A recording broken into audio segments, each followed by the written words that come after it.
everyone, Madison Kleckler here, the fitness doula. I am a perinatal fitness coach and a birth doula.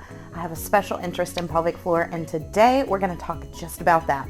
This video is for you if you've ever leaked urine when you sneezed, coughed, laughed, yelled. You're going to want to stay tuned.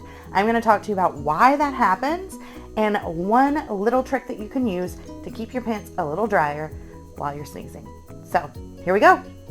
We got to bring in the pelvis model. So here's your pelvic floor down at the bottom of your bottom.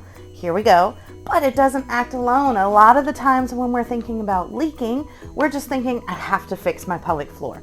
But there are so many other muscles at play. So your core, your entire core system, here from your rib cage down to your pelvis and all the muscles surrounding it, is a big pressure system. So it's designed to increase and decrease pressure. Now you can watch some of my other videos to get a really full overview of this, but we're going to jump right into what we're talking about today, which is sneeze leaking. Now, things like sneezing cause a rapid increase of pressure in your core canister.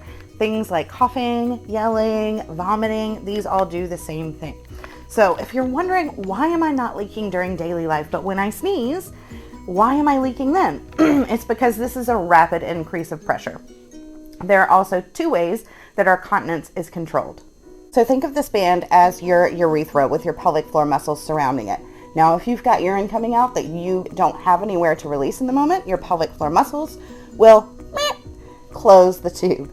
It's much like if you were to step on a hose and stop the flow of water. But that's only 2/3 of what's at play in the continence mechanism. Let's talk about the other piece. The second piece of the puzzle is your brain-bladder connection. So when something like sneezing happens, your bladder sends a signal to your brain, hey, we gotta close it up. And then it aids the pelvic floor in doing an involuntary Kegel, an involuntary pelvic floor muscle contraction. Sometimes that brain-bladder connection gets out of whack. Pelvic floor muscle strength does play a role in minimizing leaking while you're sneezing. It's also pelvic floor coordination and your brain-bladder connection. So let me show you a little trick to get that brain-bladder connection going again. This is a little trick called the knack. So what you're going to do is right before you feel that sneeze coming on, you're going to do a preliminary lift of the pelvic floor. So you feel the sneeze coming on, do it with me, feel the sneeze. And then what you're going to do is pretend you're sipping a milkshake out of a straw with your vagina. Lifting up the pelvic floor, then do your sneeze and see what happens. This little trick is a triple threat.